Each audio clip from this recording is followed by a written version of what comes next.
What is up, Leafs fam? This is the Leafs Conversation. Happy Monday. Is there such a thing as that? Of course there is. The big news of the day, Lou Lamoriello, no longer general manager of the Maple Leafs, stepping aside into a senior advisory role. The announcement made today by team president Brendan Shanahan, leading to speculation that one of either Kyle Dubas or Mark Hunter will take over the role in the very near future. Are the Leafs really doing their due diligence and looking outside of the organization for someone to become the general manager? I don't think so. It's just a political way of saying that, hey, you know what? We're considering everyone. What happens to Lou now? Does he really stay on as a senior advisor? We'll talk about it with Mike Augello, plus the Leafs eyeing down some players from overseas. The Leafs Conversation starts now.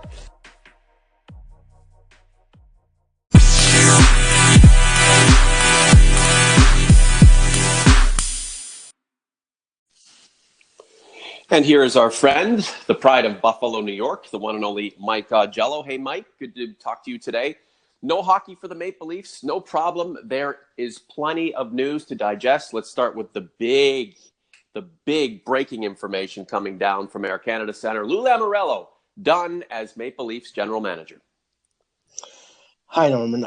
Yes, I was a little taken aback. I thought, I said this on previous shows, that I thought Lou would stick around, especially since, there are so many things on the plate of the new GM.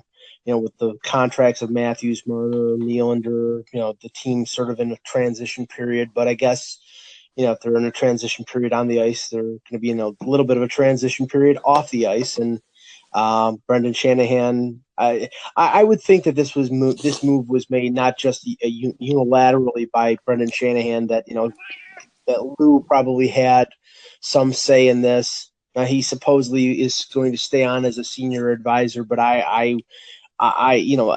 it's tough for me to see him being in an advisory role. If there's another opportunity somewhere else in the league, I would think he might jump at the opportunity, and that's possible. But clearly the Leafs are wanting to make the move that they've been long talking about. And I would think that it's going to be one of the two assistant general managers, but Shanahan did not rule out going outside of the organization, so we may have a GM search.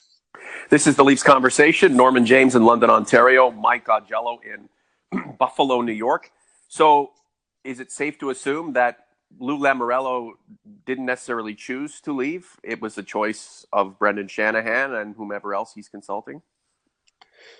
That was the way it was broached in the press release, and pretty much that Brendan indicated in the conference call that it was his decision. I mean, I had heard along the way that, that Lou would be open to staying, but and maybe, there's no way we're going to know for sure 100%. Is it Lou? Is it Brendan? Is it a combination of the two? There's still a lot of respect there. I don't think there's any kind of acrimony here. I think that, the original agreement was 3 years as GM and then slipping into a senior advisory role, and he is 75 years old, and he indicated that he has every intent on staying in an advisory role. But like in New Jersey, when he was kicked upstairs to team president and Ray Shero came in, there's possibility that some team might want him as a team president, or have more hands-on in terms of the hockey operations, and he could depart. But I'm sure for monetary and job security, in the sense, he's not going to bail on a guaranteed position with the Leafs as an advisor until he has something else lined up. But right now it seems that he's going to stick with the advisory position, but who knows how long that'll last. Isn't that what you're supposed to do when you're 75 years of age? Maybe have one foot in the game, have one foot in, I don't know, a bar somewhere, or a canasta room where people are playing, games that seniors play. I don't know, a lawn bowling event or something. Isn't that what you're supposed to do? And I do get the point that a lot of younger fans make when they say old people get out of the way, let us youth take over. I understand that point, especially in sports, when you see a 75-year-old vying for positions that a lot of assistant general managers or people coming up within a certain hockey system are hoping to get. Then again, Lou Lamoriello, you could argue that you should put his face on the Mount Rushmore of hockey, considering everything he's accomplished. So you let him go out on his timetable. Mike, how does Lou Lamoriello stepping out of the picture, maybe not totally, but for the most part, allowing someone else to make the decisions, affect what the Maple Leafs are going to do going forward? Thank you, Lou. You've helped us get through phase one of this rebuild towards a championship. Now it's someone else's turn. How does his mindset and his philosophies being shifted out make room for new philosophies, and is that a benefit immediately? Well, we don't really know, and that's the thing. I mean, from every indication, it sounds like they're going to try to keep a lot of what has been put in place under Lou in place going forward. I don't know about shave, beards or whatever that. I mean, that's all esoteric stuff. I mean, but just the discipline. I think the secrecy of the organization. They're not an open door like they were in the past. It's just a well-oiled, well-run machine, and you have to thank Lou Lamoriello for that, because that's a trademark of his management style. Now, you could say he also in the past has been a little bit conservative, and maybe new management, whoever it is, will come in and put their own mark on the situation. But I mean, the Leafs were lucky to get Lou Lamoriello. I think that the organization is much better for it after the 3 years. I mean, not everything was 100% successful, but I think in general, most things turned out pretty well. There's a stability to the organization that you can't say. I mean, the chaotic times of John Ferguson Jr., and Brian Burke, and Dave Nonis are a thing of the past, with thanks to the stability of the last 3 years. And I think that the organization, I mean, based on the way they've been since they hired Lou, I think that they're going to try to continue that stability. But the question is, who is going to be that main person? And we may not find that out for maybe a couple months, because, I mean, it sounds like there's going to be a search. This is the Leafs Convo. Norman James, along with my partner in crime, Mike Augello. Thank you to everyone who is viewing our YouTube page. It is going wild, and it means a lot to us. And that includes you negative people out there who rip us and don't like us and think we're terrible. Every time you click and view, that helps us. So if you think we're garbage, stop coming to the page. If you think we're garbage but you're interested anyway, keep coming. That's the whole point. I don't care if you don't like us. Maybe we'll agree on something. But at the end of the day, thank you for supporting us in your own vile way. It means so much. So Kyle Dubas, Mark Hunter, we can talk about the player situation and the Swede and the Russian who look like they're going to be joining the good ship Maple Leaf coming forward. But Kyle Dubas versus Mark Hunter. It's interesting, the narrative surrounding Kyle Dubas. He's the poster child for the younger generation, this new way of thinking about the game, which I haven't really. I mean, where's the proof in that? Like, Kyle Dubas to me is an old soul. He's a guy ahead of his time. He's come from the Sioux.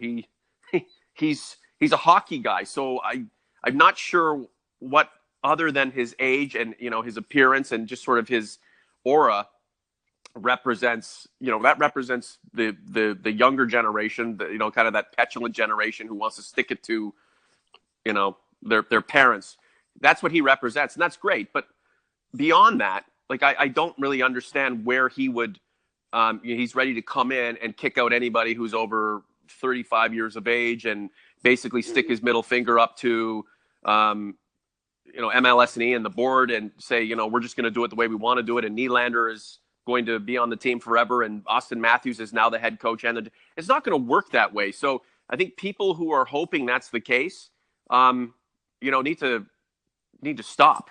On the flip side is, when I hear the comparison of Kyle Dubas and what he brings to the organization, what could bring to the organization versus Mark Hunter, some guy. Again, the narrative is just it's incomplete, and it's misleading, because Mark Hunter is 1,000 times the hockey person that Kyle Dubas is. That's just a fact. Now, is Mark Hunter a guy who wants to be general manager of the biggest team in hockey? I'm not so sure. He's a rink rat. And I know that because I've covered him for a very long time, and we all know that. But Mark Hunter is 1,000 times greater a hockey person than Kyle Dubas. And that doesn't mean Kyle Dubas isn't a great hockey person. Mark Hunter is iconic. Ask anybody. Is he a people person? No. Would he serve well as general manager? Yes. Would he be as good optically, and would he be as good socially as a general manager as Kyle Dubas? Not a chance. As a two-headed monster, they could be a genius. But let's stop talking about Kyle Dubas like he's the the heir apparent because he's accomplished all these great things. The guy beside him is not only much older, much more accomplished. So those qualifications don't mean anything, Mike. Well, I mean, I agree with some and most of what you're saying, but I think that let's just say this: I've been led to believe that whoever is the loser of the two-pronged battle here, if it is actually a two-pronged battle, that the other will not be long for the Maple Leafs. Now, I understand that. Yeah, that's been constant over the last couple of years. Eventually, it's going to come down to one of these two, and whoever wins, the other one probably either goes to another organization as a general manager, or in another responsibility. You don't know, and we don't know until it's very possible that if Dubas gets hired, then they give Mark Hunter more money and more control over scouting and this and that. And but I have been led to believe that that's not the case, and that if they choose Dubas, Hunter will eventually go, and if they choose Hunter, the Dubas will probably take an opportunity with another organization. That might be what is behind the hesitancy to name a general manager right away today, as they redefine what Lou Lamoriello is, because if they're interested in keeping the status quo for the meantime. I mean, we're not getting to the point where decisions are made regarding trades or contracts or whatever. If they wait until after the NHL draft, with Hunter in place doing his scouting, doing the draft, Dubas in place, managing the Marlies, developing players in the organization, etc. And this is the structure that was here before Lamoriello was hired. This is the structure that I believe, that made the Phil Kessel deal. So, they can operate in the time being without naming a general manager, and that might be what happens at least until after the draft. And then once that is taken place, then maybe they name Dubas or maybe they name Hunter, and then they don't have to worry about the draft, at least for another year, and putting a scouting group in place or finding somebody to run the Marlies and do what the Dubas' responsibilities are. So I think that might be the case. I could be completely wrong and they name somebody next week, but I have a feeling that they may just take their time, and that's why the broaching of outside candidates and touching base around the league and finding out whether there's anybody else out there. And I'm scanning my mind. I don't see anybody along the lines of Lou Lamoriello. That makes no sense. Yeah, I mean, it's like there are Stanley Cup winning general managers out there. A guy like Dean Lombardi, who's working with the Philadelphia organization, and there are other people. But I really think it's going to come down to Dubas and Hunter. I have no reason to believe otherwise. It's not a dictatorship, Mike. It's a cooperative, really. And the other question is, which general manager feels like serving at the pleasure of the head coach, right? And would that current continue to be live when either Dubas or Hunter becomes general manager? Perhaps knowing Babcock's relationship with Hunter and the way Mike Babcock feels about the pride of Petrolia, then that might be a person that Babcock would lobby for to take over the role. On the flip side, look, Kyle Dubas, again, he's ahead of his time. He's a hockey savant with boyish good looks and a good charm and a good sense about him, and he knows how to deliver a message. And again, he's been operating the Marlies, and they are ultra successful. And he's employed a lot of data-driven strategy to make things work for the Marlies. And boy, they're in the running for a Calder Cup, getting through that first round. So the question is, which of the two? And the sad byproduct is when you hire one, as you've mentioned, Mike, the other may end up leaving the organization, which is unfortunate, because you want that collective of brains and smarts and intuition and understanding and forward thinkers. You want that collection. Mm-hmm. And so it's almost as if making the decision on a general manager, choosing between one of the two, is going to hurt your organization because you're going to lose one. But that is, that's a decision that's confronted daily, not just within the hockey world or the sports world, but within business all the time. I mean, you pick one over the other says, all right, well, I can't reach my dreams here. I'll have to go elsewhere. And if it comes down to that, Mike, my money's on Kyle Dubas. Why would you want to let a kid like that get away, right? Why would you want to let a kid like that get away? On the flip side is, Mark Hunter's established what he has to establish here. He's like Lou. He's chipped into the process of getting this team towards a championship shot. Maybe he goes and tries to do it somewhere else, or maybe he goes back to London and just says, "Hey, that's it, guys. I'm going to hang out here because that's their safe place," right? I think my original point was that let's stop lauding Kyle Dubas for all his accomplishments, which are terrific, and trying to, and then just forgetting that the guy he's vying against has a portfolio that you can't match. So it's not about accomplishment. Mark Hunter, based on accomplishment, should have the job. But there's more to it than that. And Kyle Dubas would tell you that. He'd tell you that right away. Again, though, it just comes down to narrative. It's young guy, stick it to the adults versus some old guy, Mark Hunter, some guy. Come on. We have to get serious here. We have to, and this is one of the things I said on Twitter today. I'm just really disappointed in the way that people are eating each other alive over decisions that really shouldn't be pitting one faction of the fan base versus another. Or, I find a lot of fans who are for analytics or for removing the old guard, they're like Trump. They're like Trump supporters, very one-track minded. And anytime you hit them with any sort of contrasting opinion, there is no response to it, right? So in this case, we talk about Dubas versus Hunter. Hunter's just an old fool. Kyle Dubas is the chosen one. Says who? You? Says you. The same way that Trump supporters love Donald Trump and just think he is God and iconic and that he does no wrong. I know the correlation seems a bit weird, but it's true. You push your narrative. You believe in your narrative, as opposed to, okay, I understand where you're coming from. Let's talk about it. Let's hash it out. And this is where the fan base is still reeling from that Game 7 loss. And it's just like, you know what, guys? It was a good season. The team's in good position. There are a lot of great minds. There are going to be some hard decisions to come. But, man, this team is on the ascent. This team isn't going down. It's on the ascent. And we just have to sort of take a breath and realize it's all part of the process. Mike, just a few more minutes. Let's talk a little – you answer that, and then we'll talk about these player signings. Yeah, I think it's.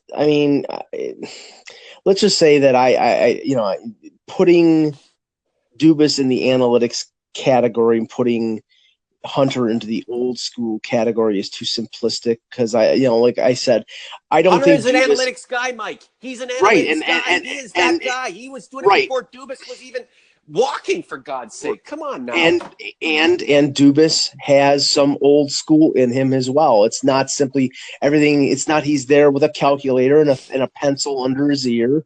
I don't think that is the case at all. So I think that the description of this two-pronged battle, as I've called it, is a little inaccurate. And like I said, we'll find out eventually. We're not going to find out until this organization wants us to find it out. Nobody knew the decision on Lamoriello was going to come today. I had somebody ask me, why didn't it happen on Friday? Because they didn't want it to happen on Friday. So, it happened after the weekend. They must have had it, must have made, Brendan Shanahan must have come up with his decision on the weekend. And now Monday we find out. So we could very easily find out who the new GM is in a couple weeks, and it could be a couple months. So we'll see. I love them both. I hope they can both stay. Dubas, the general manager, Mark Hunter, head of scouting, give him greater powers. Unless Dubas is beyond this, this charming young man who is altruistic in his motives and really is just a real bastard behind closed doors and doesn't want anybody to step on his toes. I don't think it's the latter, but the way a lot of people are representing, his push towards being a general manager seems as if, look, it's Kyle Dubas' way or the highway. I mean, come on now. It's a collaborative effort. Name one dictatorship within the game of hockey that has resulted in that one man making all the decisions and then championships as the byproduct. Real quick, Mike, this Russian defenseman and a Swedish forward, is that true? Well, the Swedish forward is guaranteed. Carl Lindholm, 26-year-old, played in the SHL for the last 6 years. I believe he played on the Swedish Olympic team this year, with obviously with the no Swedes from the NHL being able to go over. He was second on his club team in scoring with 18 goals and 29 assists. He's considered basically. I think a candidate for fourth line center. This is a depth signing, and to me, it's indicative of a couple things. One, this organization has continued to go to Sweden, and that's had some benefits to them in the draft and in terms of free agent signings. I think this is along the lines of what happened last year with Kyle Rosen and Andreas Borgman, who I think have provided good depth in the organization. Some of them, they both played in the NHL. Borgman for half a year and have been playing with the Marlies. I know both of them are injured right now, but this is depth. But I think it also says, you're not going to see Plekanec back. You're not going to see Dominic Moore back. And I also think that, and not just this, but there's the positive. I don't get the feeling that this organization is very high on Freddie Gauthier. I mean, I saw him play in Game 5 of the first round against Utica, and he was barely noticeable. Piss or get off the pot, Mike. He's been around. When was he drafted? 4 years ago? 2013, so 5 years. For goodness, ago. Come on now. Like, what is he? What is he, a pitcher? And what is he, a pitcher who underwent Tommy John and is making his way back? I mean, he should be in the league by now.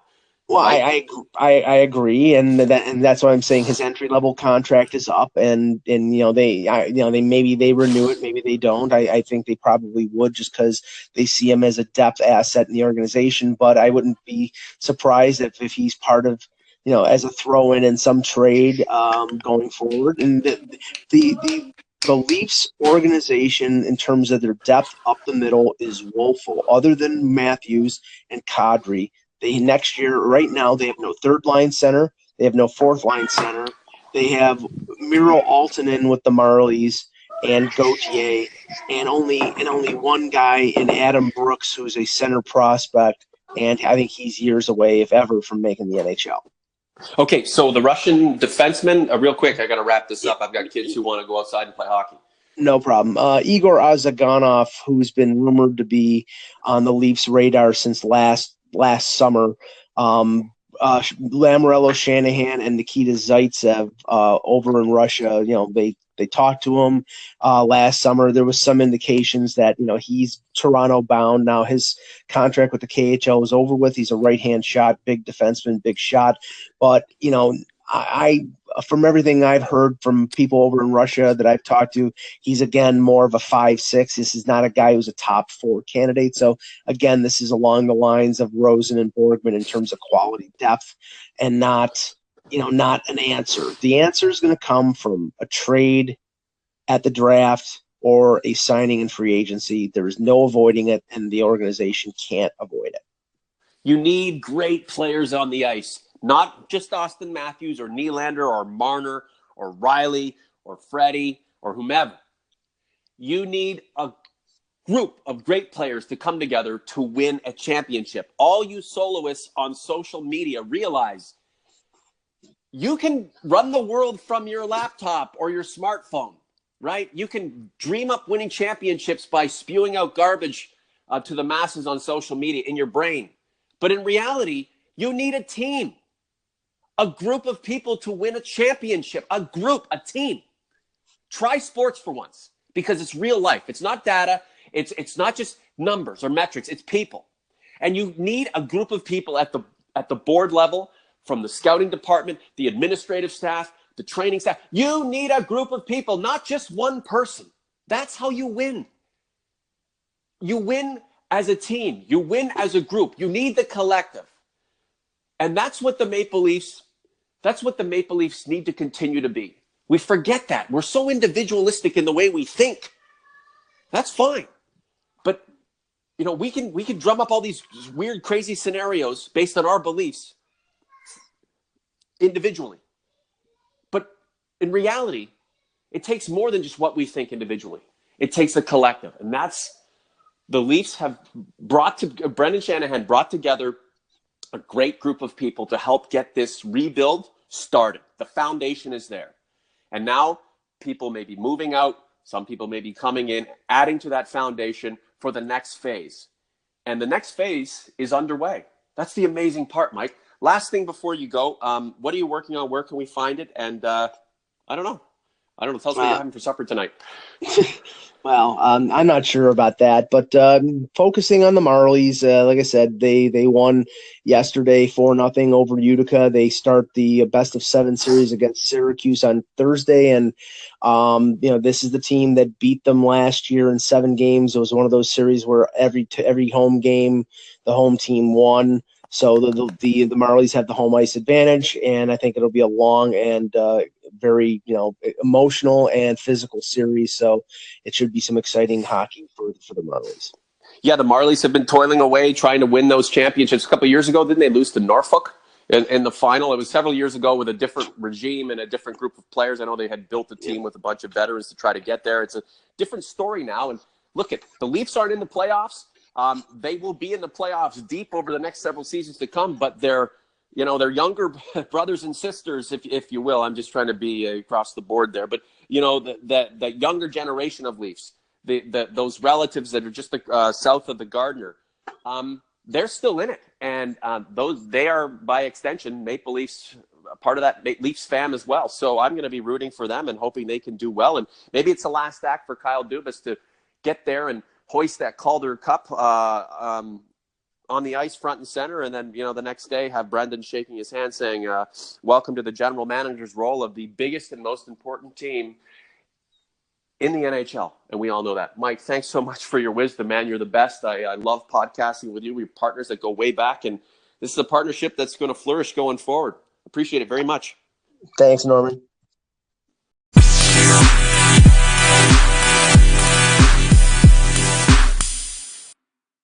You've got to love that Mike Augello. He's done so much for me over the years, and his participation on the Leafs Convo means so much to me. Thank you very much, Mike. And folks, your listenership means so much too. We are building bigger and better every time Mike and I collab for a discussion, whether it's on Anchor or iTunes or Google Play or YouTube. Our numbers continue to grow. And I think it's because people are just interested in finding out new perspectives on what's going on with the Maple Leafs. Whether you love us or hate us, keep coming back to us, okay? At I Am Sports Hard on Twitter. Follow me. I'll follow you back. We'll keep pushing this discussion about the Maple Leafs forward in the days, weeks, and months ahead. The next Leafs conversation is just around the corner. Thanks for listening. Have a good one.